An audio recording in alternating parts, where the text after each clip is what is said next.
We are now going to move into the money part of the program. It's kind of funny. I've been selling stuff for a long time, and you know, most times I know who I'm selling to.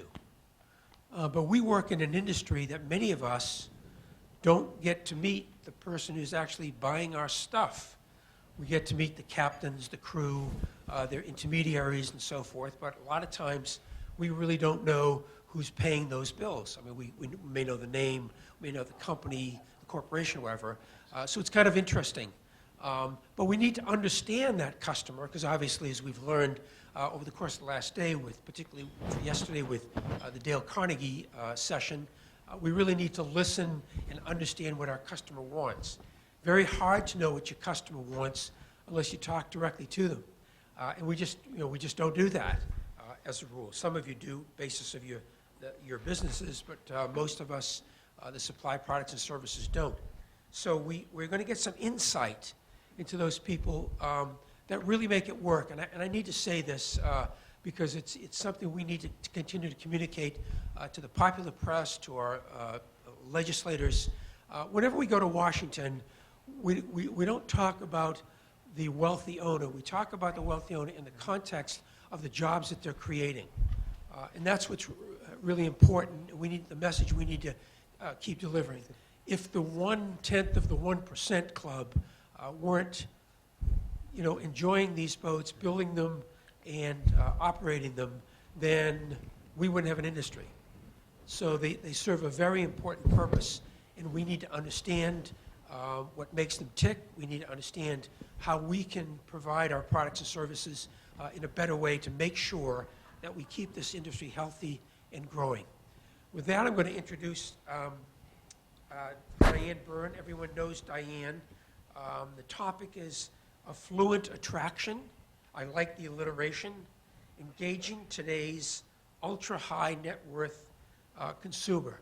So that's the topic. Let me tell you a bit about Diane. I think you know her from Mega Yacht News. Diane's a pretty innovative, multifaceted lady. She really runs her whole business. She runs all aspects of it. She has news articles, newsletters, you've probably seen videos, and a lot more than that. So important work that Diane does in her role with her company, getting information and messages out through her communication devices. She's also writes for a variety of the yachting publications, if you didn't know that, including Asia Pacific Boating, Boot Exclusive, Showboats, Superyacht World, and Yachts International. In addition, she also gives back in the form of being a long-term member of the International Superyacht Society, and she's also a member of the New Jersey Association of Women Business Owners. Diane, could you come up and moderate the session, please? Sure thing. Thank you.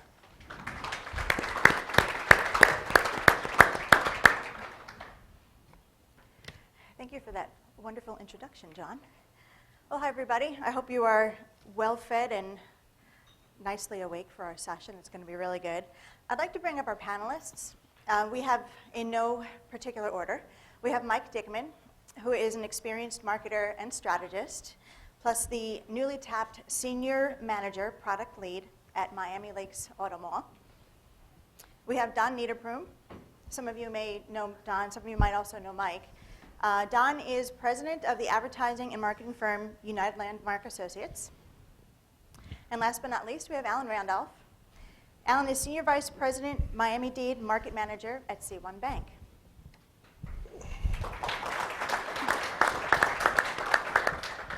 So like I said, you may recognize a face or two on our panel, and chances are that many of you don't recognize these faces, and that's the point.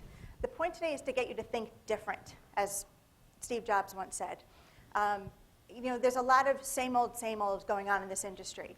So we thought that it would be better for you to hear from people from outside the industry who talk to luxury consumers on a regular basis, and you would learn something in the process. So before we jump into the Q&A, I wanted to do a little exercise with everybody here. I promise it'll be painless, and I promise it'll actually be fun, because you can win a chocolate bar. See, I knew you'd like that. I can always bribe people with food. It's great. Okay, so here's the exercise. Picture a large room, okay? In that room, there's a ceiling fan. Tie a banana to that ceiling fan. Now bring 6 baboons into that room. I know you think I'm crazy, baboons, right? But there's a point here, bear with me. Okay, so when those baboons see that banana, what's the first thing they're going to do? As I jump? I'll get you. I'll get you back. I'll get you one. Okay. Okay, that's week 1. Week 2. Oh, sorry, actually I skipped a step. You're still in week 1. Every time one of those baboons reaches up for that banana, they get shot with ice cold water. Doesn't matter which baboon reaches for the ceiling fan, they all get wet equally. So, after about a week, they're going to stop reaching for the banana, right? Okay. Week 2.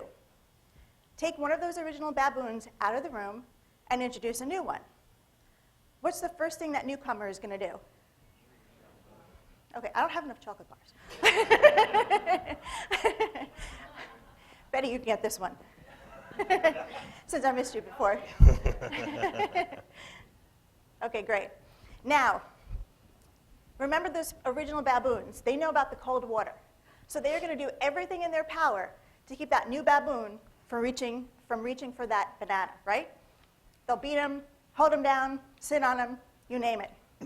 By the end of week 2, that new baboon is going to realize, I don't need to reach for that banana anymore. Okay? Week 3, same process. Take one of those original baboons out, bring a new baboon into the room. What's the first thing he's going to do? Reach for the banana, exactly. The other baboons are going to do everything in their power to convince him otherwise. Week 4, repeat the process again. Take one baboon out, put a new baboon in. You now have 3 original baboons and 3 new baboons. Weeks 5 and 6, same process again. Week 7, this is where it gets interesting. Take the last original baboon out of the room and put one more new baboon in that room. What's the first thing that baboon is going to do when it sees a banana? Now, that newly introduced baboon is going to be strongly advised, shall we say, not to reach for that banana. Why?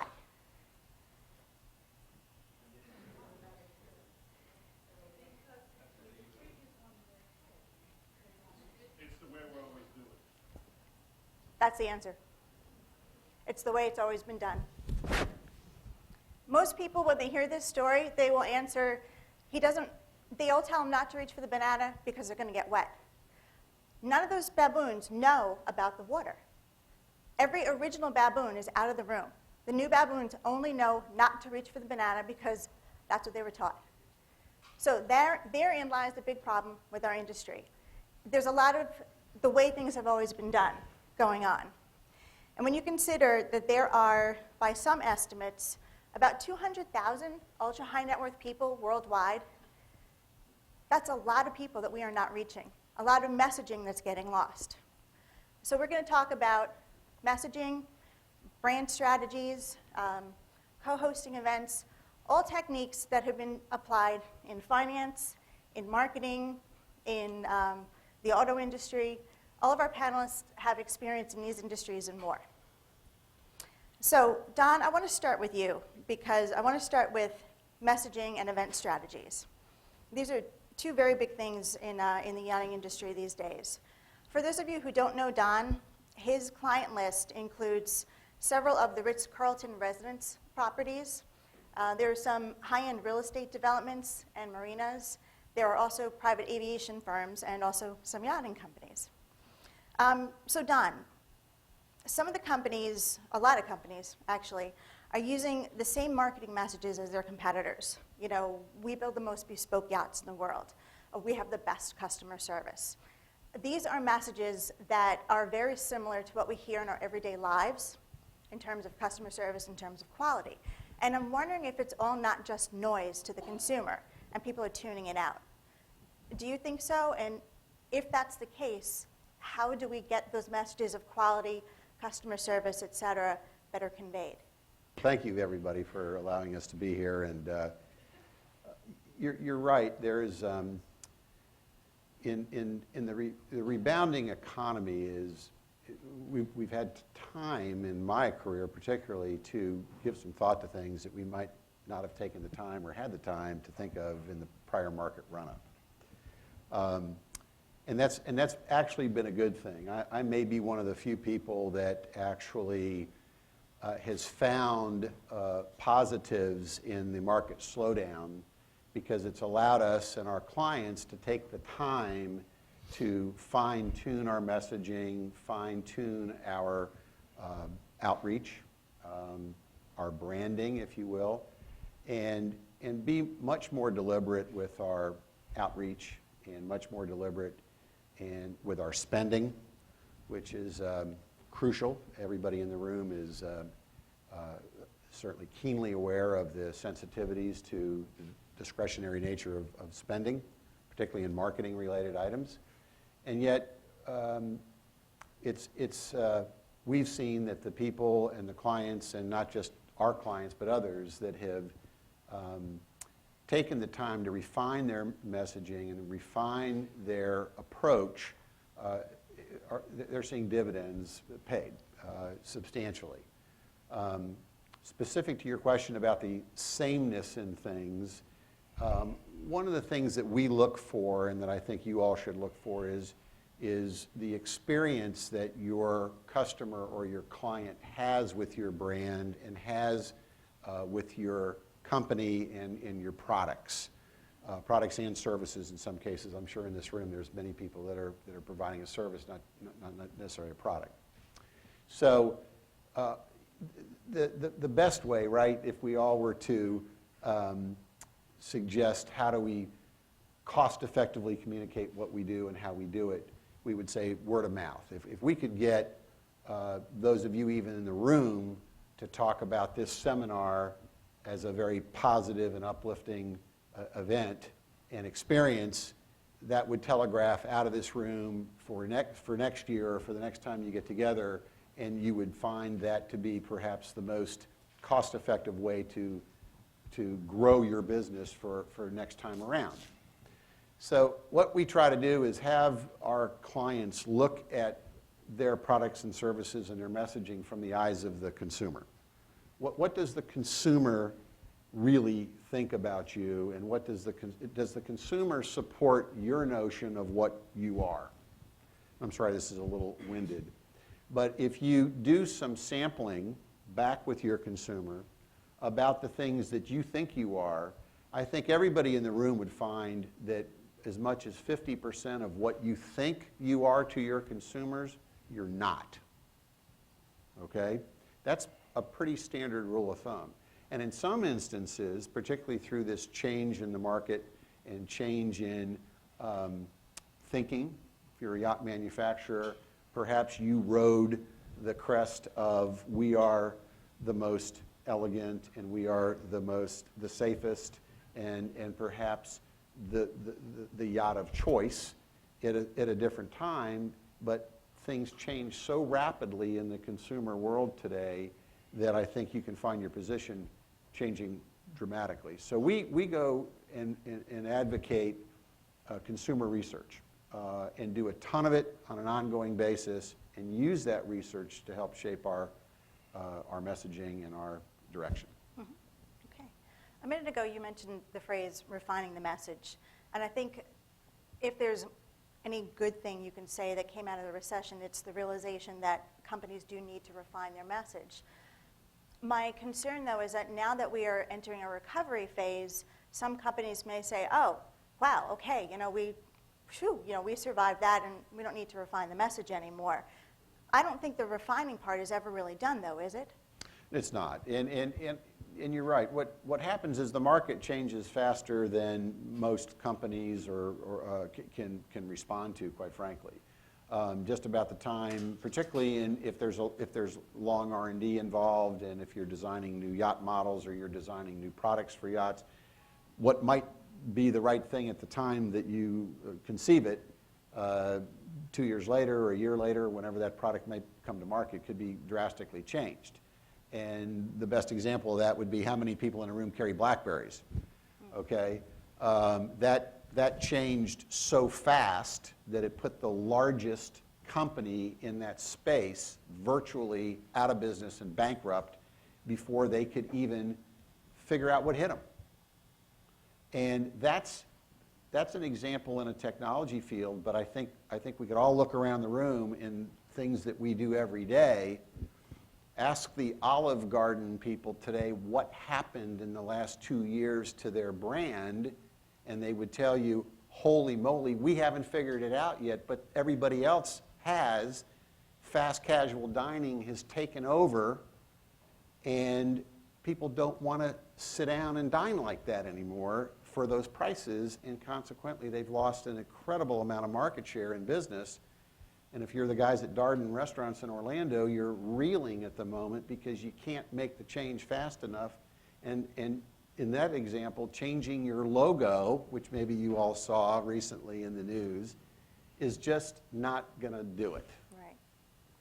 So it is a constant. And in this information age time that we're all in, you can't stay abreast of your consumer fast enough. The consumer is getting more data and more information and processing it faster than most people in a company environment are able to do. Mm-hmm. And that's a game changer in our businesses, Yeah. in all of our businesses.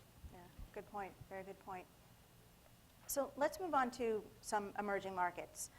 I think when most people hear the phrase emerging market, they think China, Brazil, the BRIC nations, basically for our industry. But there's an emerging market, so to speak, within the established markets. There are new people coming into yachting here in the States, for example, all the time.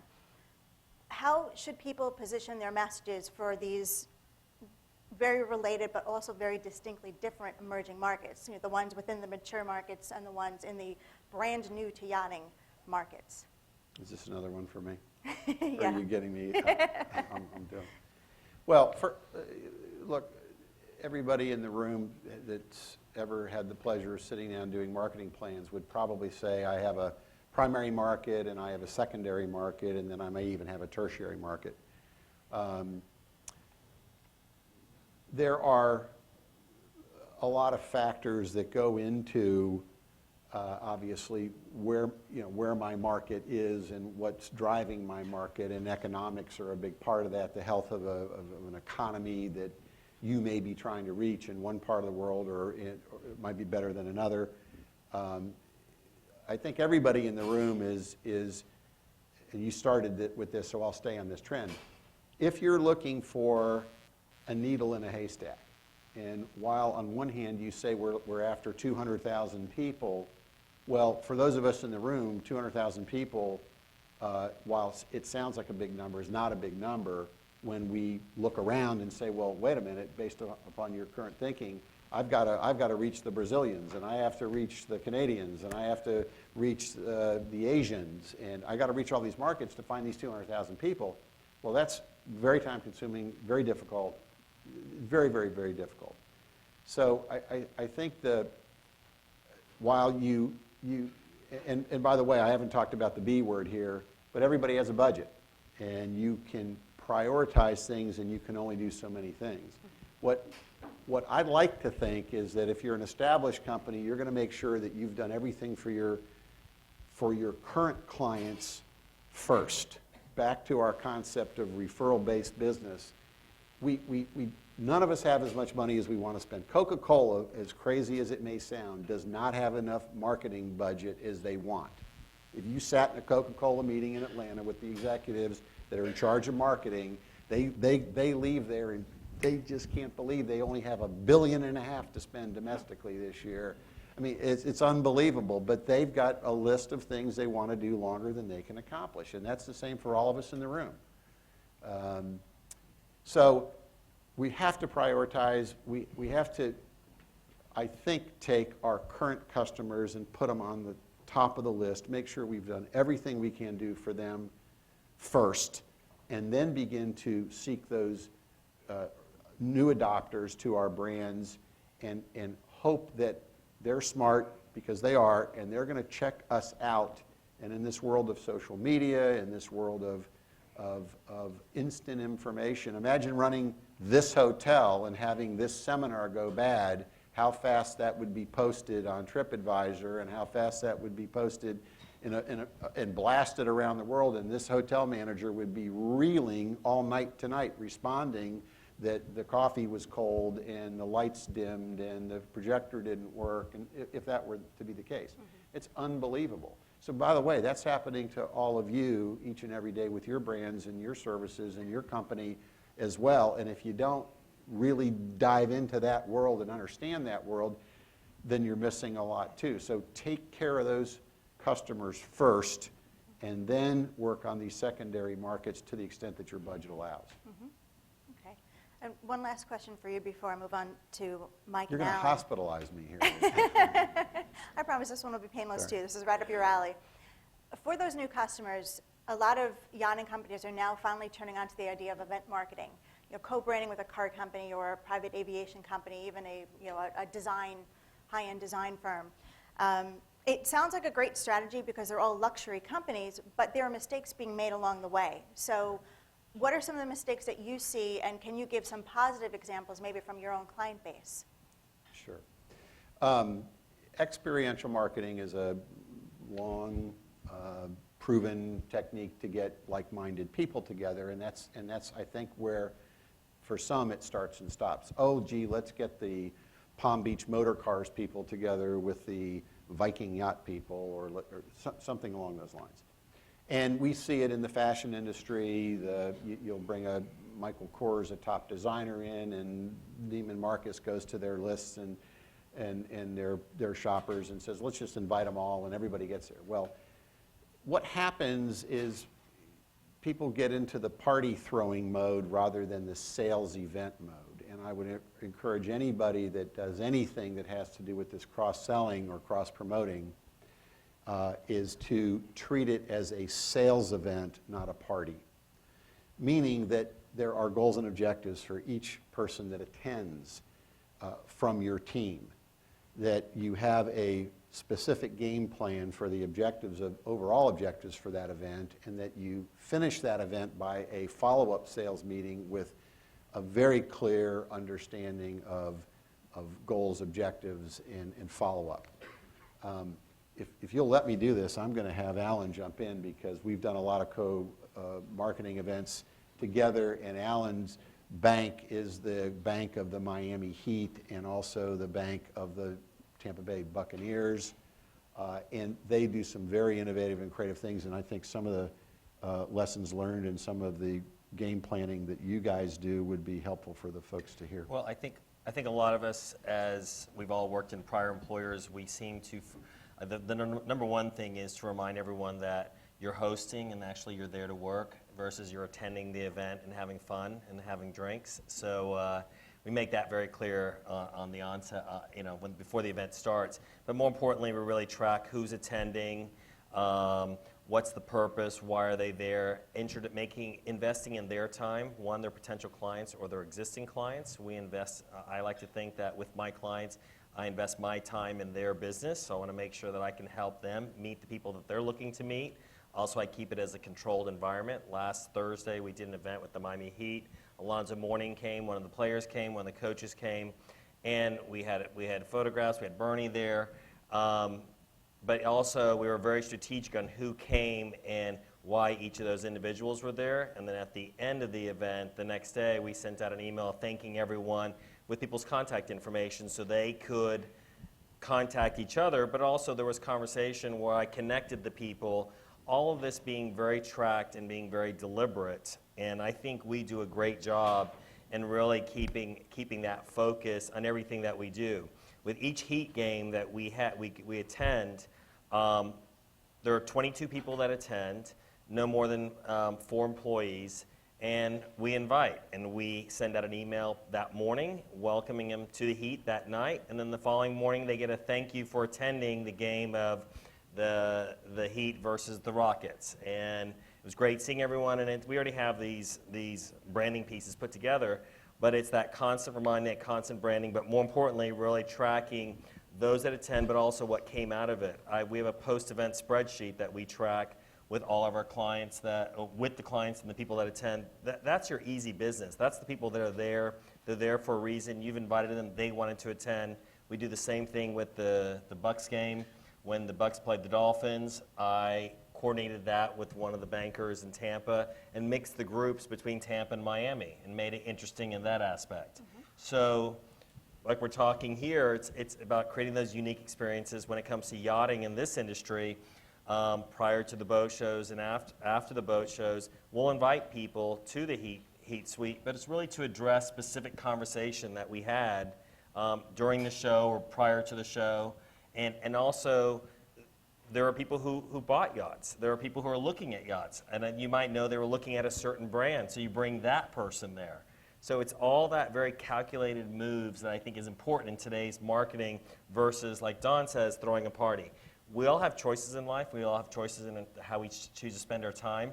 I don't choose to go to 40 Heat games every year. That's a lot of work. But if I am going to go, I'm going to have a lot of fun. So when you guys call to say, hey, let's have breakfast, I might say, hey, why don't you come to this Heat game on the 24th, 31st, or the 2nd, which are my next games. So, In case Alan, anybody wants to go. Something else that the three of us spoke about at lunch was really the ratio of people that you invite to the people Yeah, you I have was gonna working go as there. well. Because after spending 25 years in the marine industry and having these parties and trying to figure out how we can get the most amount of people at this party, hoping to catch the big fish, I think the approach that Alan's team takes is much more deliberate and focused. So if you just want to mention how you kind of Well, I think I can just add a little to, our rule of thumb now is 2 to 1. So we have one sales professional or one marketing professional for every 2 guests. Now, what does that do? That tells you that you're going to now throw, if you're going to do these experiential events, smaller events, right? Because whether we're a manufacturer and we're using brokers, or whether we're Bert, who has a wonderful marina operation and he has as many of his guys as he can get there, it's hard to have more than 10, 12, 15, 18 representatives from a single organization at an event. But that's, just think about those numbers. That's capping your event at 40 people, roughly, right?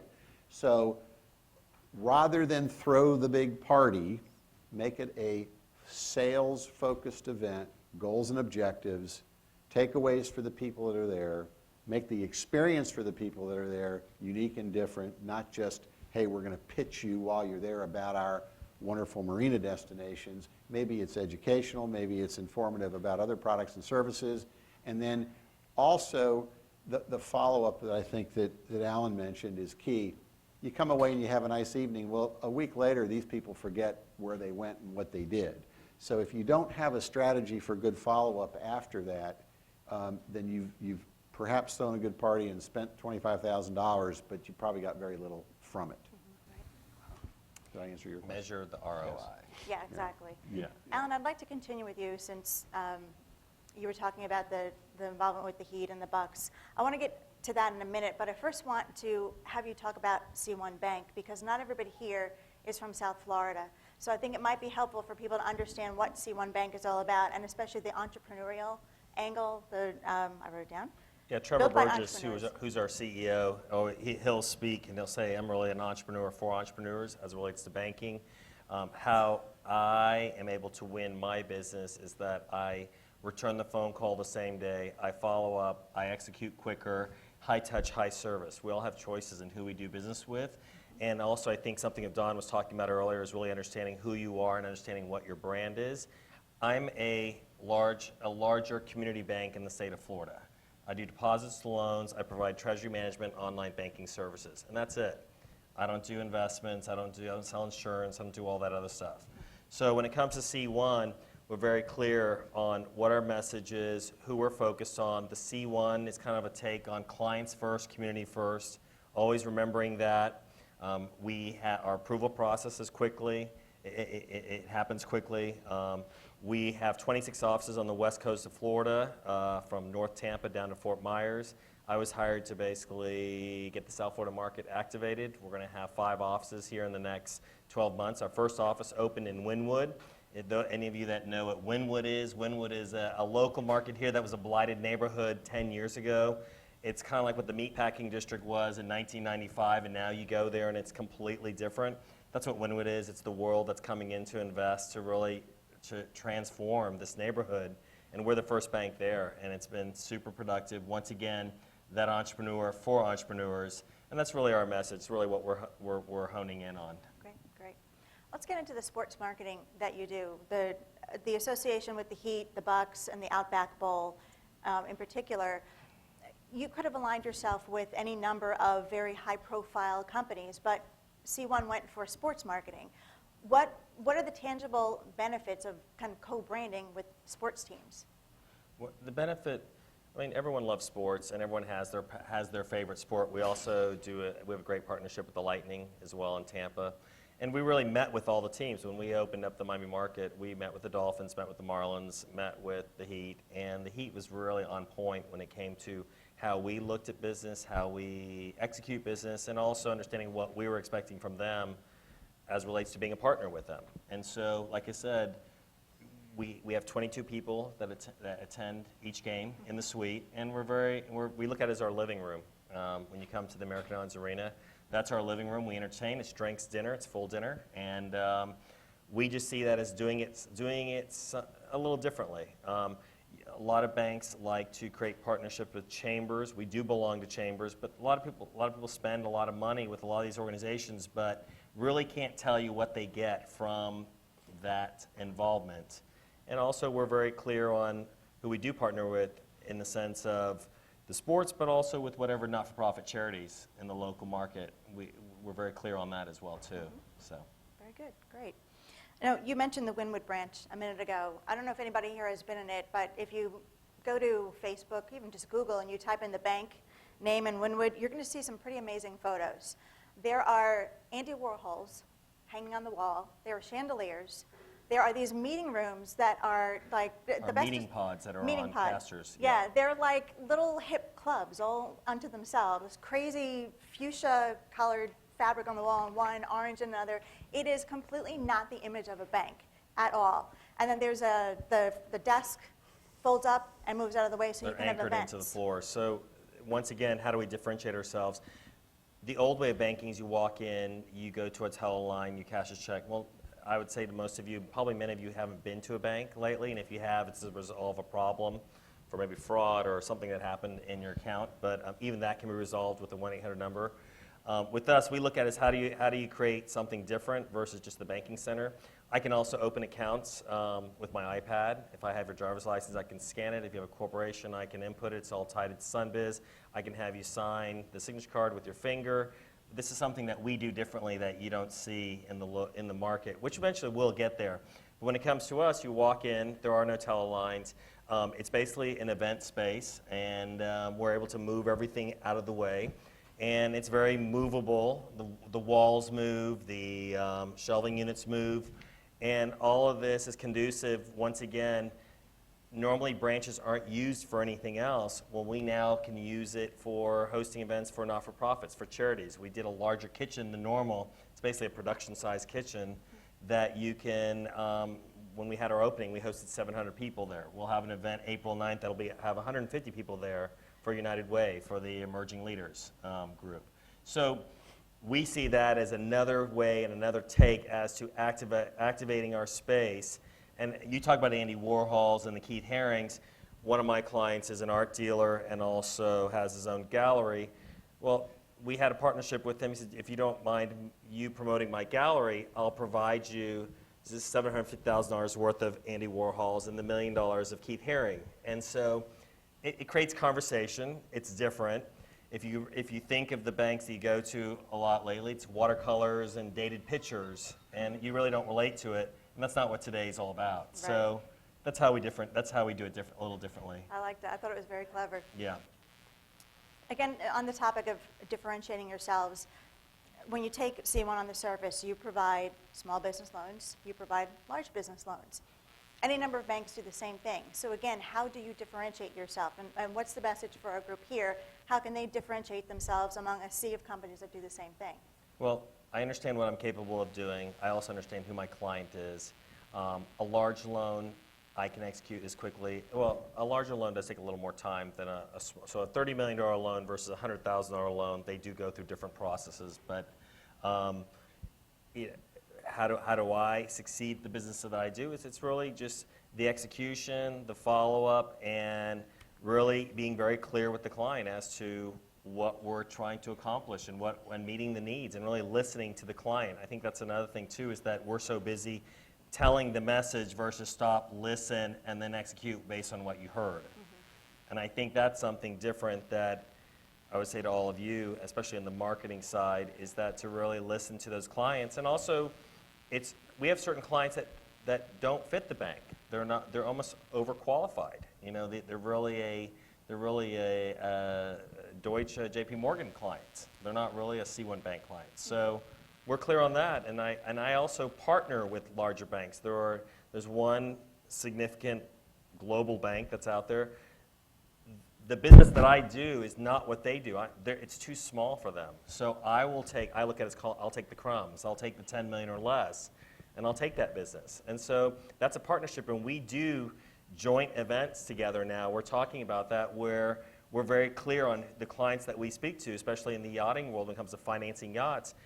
If it's over 10 million, this is an option, but if it's 1 to 10, I can do that. I can be that option. Where normally they would say, I couldn't do it and I don't have an option for you. So, Right. and it's creating partnerships within, it's not competition, it's just creating partnerships within your industry, but also the people around your industry. Right. Good point. Very good point. Mike, I want to bring you in. Mike, some of you may know, has been with various yachting companies. He also worked for a software development firm for some time, and now with the Automall Group, it's a lot of very varied businesses, all still very much tightly focused on marketing.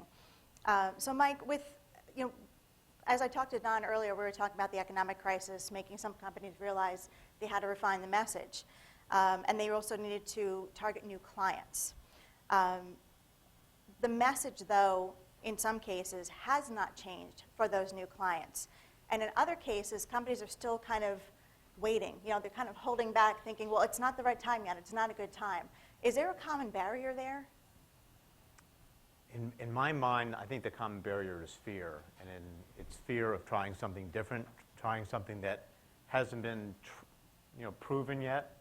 And when they talk about visionaries aren't visionaries until they're successful. Before that, they're just idiots with a crazy idea.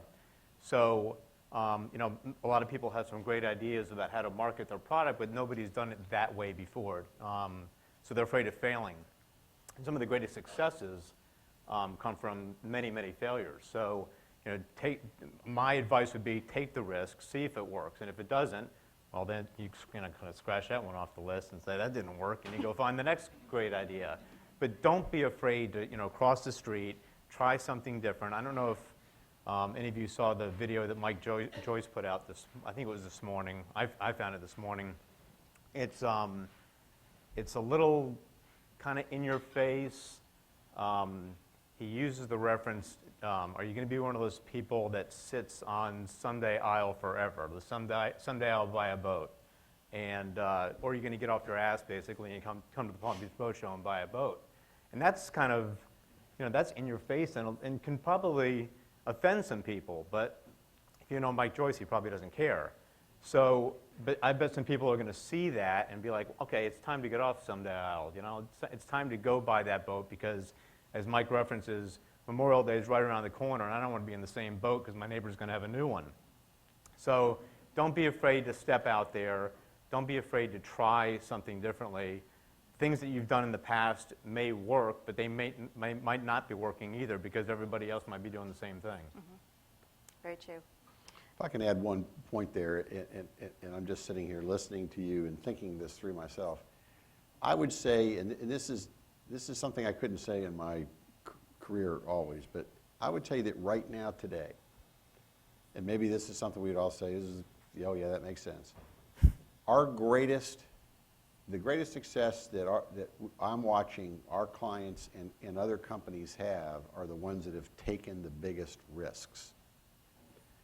Anybody that's in the conservative mode is getting their lunch handed to them. I don't care if you're selling boats, you're selling cars. Cadillac's a great example. If you would have told anybody in the room 10 years ago that Cadillac's going to be delivering the product today that they are and the way they're doing it, and even their latest commercial, which is quite The moon. controversial, okay? But my gosh, they made a commitment, they threw it all away, they started over, and they're committed like no other to redefining their brand, and they have done nothing but had great success, attracted new customers.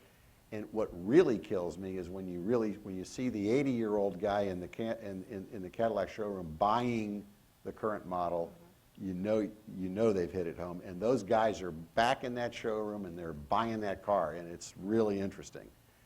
Some of them. Some of them, right? So obviously, I mean, just listening to Don, you know, obviously some big companies have made some major mistakes. I mean, who remembers the new Coke, right? So that was obviously a huge flop. But it could have been, you know, one of the greatest things that ever happened to Coke. And then JCPenney, they just went through like a logo revision that was a complete flop. So, you know, there are failures and they do happen, but they can also bring about some of the greatest successes. Don't be afraid. Yeah, Don't good be point. afraid. Mike, on your website, you quote a story from Advertising Age that was, I thought it was pretty eye-opening. It was about lessons that the art market can tell us about branding. Now, most people wouldn't think that the art market would be related to yachting, but I think there's definitely lessons here for yachting, so I'd like you to comment on it. The article talks about how the value of a painting lies primarily in the name of the painter, and the painter is the brand versus the painting itself. And it also says that the best way to become a world-famous artist is to create paintings that are recognized as a new category of art, not just creating better paintings. So how can we extrapolate something from that for the yachting sector? So some other examples are, I mean, everybody, Andy Warhol, right? He kind of created this different type of art, and everybody can associate that look with Warhol. And then for those of you that remember that sports artist that did all kinds of great sporting stuff, and what's his name? Exactly, right? So you hear Leroy Neiman, and you know exactly what that painting looks like. He's the only artist that did that type of artwork. When Chobani, the yogurt company, decided to come out with their new brand of yogurt, they could have been the nice creamy yogurt that everybody else had. They said, no, we're going to do something different. We're going to call it Greek yogurt. Well, now everybody's got Greek yogurt, and there's nothing really different about Greek yogurt than yogurt. But Chobani's got this huge brand now because they call themselves Greek yogurt. So when you're working with your product, or whether it's a boat or it's a part that goes on a boat, think about how you can differentiate your boat, your brand, within the market space that is the same as everybody else's. Because right, a boat's got a pointy end and a flat end, and they go through the water, and right, they some have teak decks, and so what is it about your brand that you can kind of create that other category and be different and elevate that category as being yours? One last question, and we'll open it up for Q&A. There's a lot of buzz about big data. We had a presentation yesterday on it that Bert, I missed, but I heard rave reviews from people. Not everybody was able to attend it, so can you explain what big data is and how it can be leveraged for success in yachting? Yeah, so if you think you're afraid of the NSA, I'd be more concerned about marketing people. 60 Minutes did a segment on this, not this past Sunday, but the Sunday before, and it was called the Data Brokers.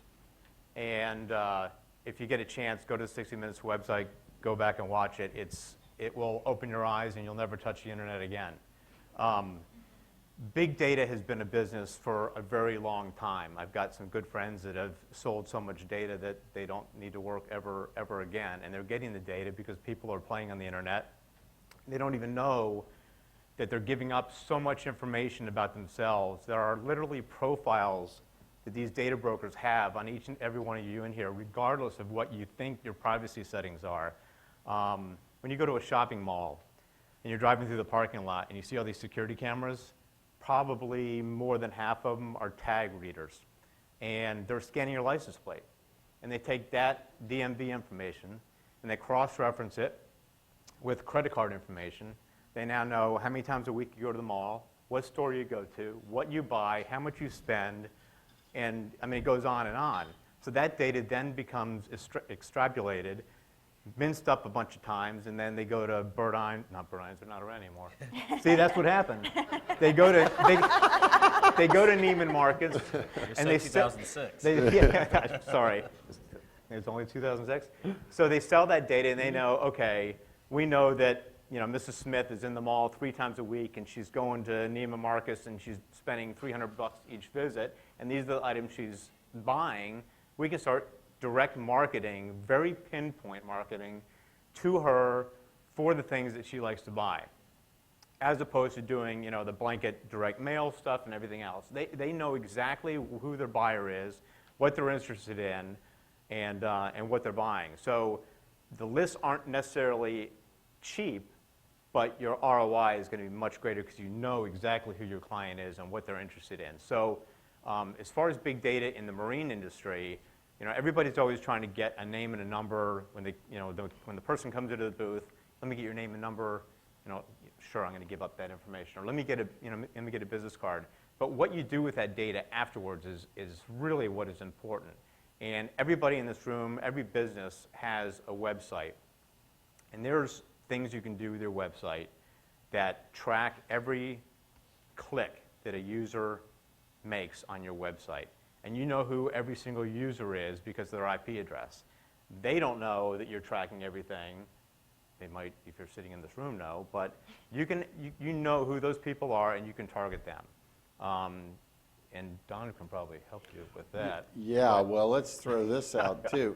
Just do this for a minute. How many people in the room own a credit card, carry a credit card? Everybody? How many people in the room, and I want you to raise your hand and answer this honestly, have read the terms and conditions on the box that you checked when you got the credit card? 1 or 2? 2. Okay, well, if you haven't done it, go back and do it, and you'll scream. Because what it says on the American Express application is that they reserve the right to share the information that they collect about how many draft beers you buy, Bert, or how many pairs of Cole Haan shoes you buy, or where you shop, how you dine, what you eat. Are you a fish eater or are you not? So Trader Joe's opens the store in your neighborhood, and they know who the organic food buyers are in their zip codes for that store, that service that store. Why? Because you checked the box. And they've tracked your habits, and it's the same box that you check on the airline reservation. You ever bought an airline online ticket, terms and conditions, and you go check? They won't even let you buy the ticket unless you check the terms and conditions. But in the terms and conditions that you check, it says we can share your data. So now all this gets cross-referenced. And the big data broker says, and Bert can go to, how many people know about American Express List Services? You ever heard of that company? That company is probably the most profitable part of the entire organization because they sell you to others that want to know about you and how many times you tie up your 100-footer and where you tie it up, blah, blah, blah, blah. So, where you tied it up. So That's why his friends are retired early, right? They just figured out that they could get in the middle of this brokering of this information, and the value of it becomes terrific. So I'll share, I have a yacht manufacturing client.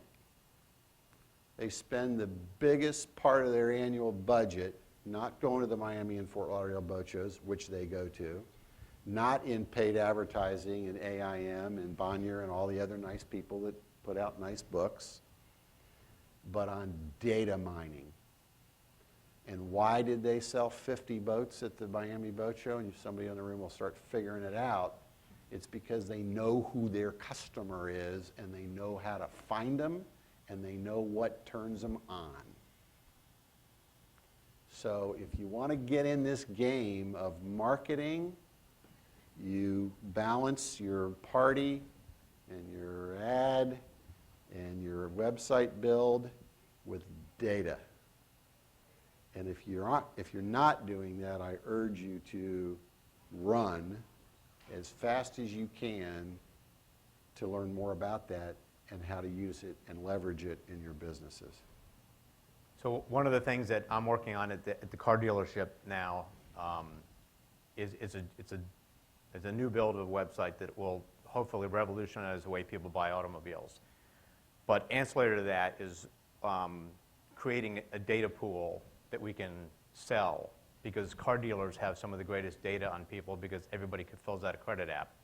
And that credit app has everything you ever wanted to know about somebody on it. So, I mean, this website will sell cars, but we'll probably, if we're fortunate and we have the right data collected, be able to make more money selling data than cars. Me, as a banker, what do I think about the yachting industry as a whole, as I look at it from up here? I find that the vendors, some of them are behind when it comes to their business as it relates to how they execute their business. A lot of wasted time. I find that it's interesting because as a bank, you play Switzerland. You get to sit there and read all the information. You see the buyer, you see the manufacturer, you see the vendor, you see all these different people. And I think there's a lot of work. There's still more work to be done as I compare it to other industries as it relates to technology and really super effective marketing. I think part of my career has always been built on the branding marketing side of business and really understanding that and keeping ahead of it. And I think that's what we do well at C1 Bank. And I think that clients, when I go to the shows and I meet the people, I just feel like sometimes the conversation, it feels dated. But then there's some people who are completely on it and really know what their message is and know who they are and know who their buyers are, and they have the information and they can regurgitate that very effectively. And it's funny you mentioned this because we talked about this at lunch today, just saying how there are going to be changes in the industry. I mean, you guys, all you have to do is you hear about the Mecum auctions. Now there's going to be the Mecum yachts that are coming down the pike shortly. Mm-hmm. And that's going to be, I think, a little controversial, especially amongst the brokerage world, just in the sense of how yachts get moved from a seller to a buyer. And a seller could be a bank that foreclosed on a group of yachts, or or through a manufacturer that was in bankruptcy, or yachts that are in Europe that need that. There's potential buyers in the U.S. So it's this type of conversation that's out there. No, but I also find too, this is interesting too. I speak to certain individuals after each show and I'll say, how was the show? You know, I'm just asking kind of a very subjective. The answer could be anything. I'm finding that in the past, people came to shows and that's where they bought. That's where they bought their yacht. And now people are very much, they already know what, they already have their information. They're coming to kind of touch and feel it. Maybe they've already bought it. Maybe they're coming for fun. And the business is getting spread out. So where you'd have the wave of transactions after a show, there's still obviously a lot of transactions, but I think the way it was transacted 10 years ago is different than today, and it's going to change even further. So adding to that, Bert, I would say that I think consumers are outpacing the industry. Yeah. Okay?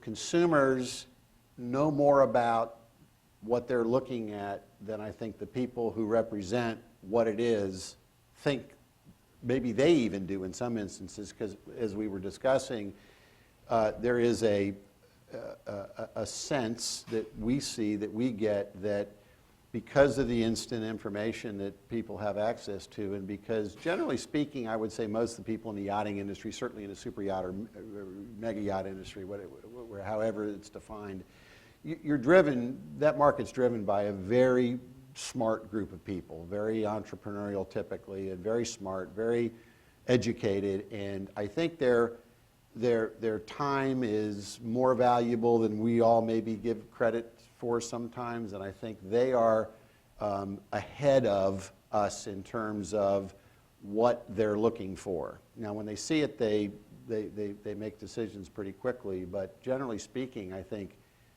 there's an opportunity in the industry to figure out how to catch up with consumers And when we talk about the first word on the screen is affluent, the affluent act completely differently than the aspirational or what we define as high net worth.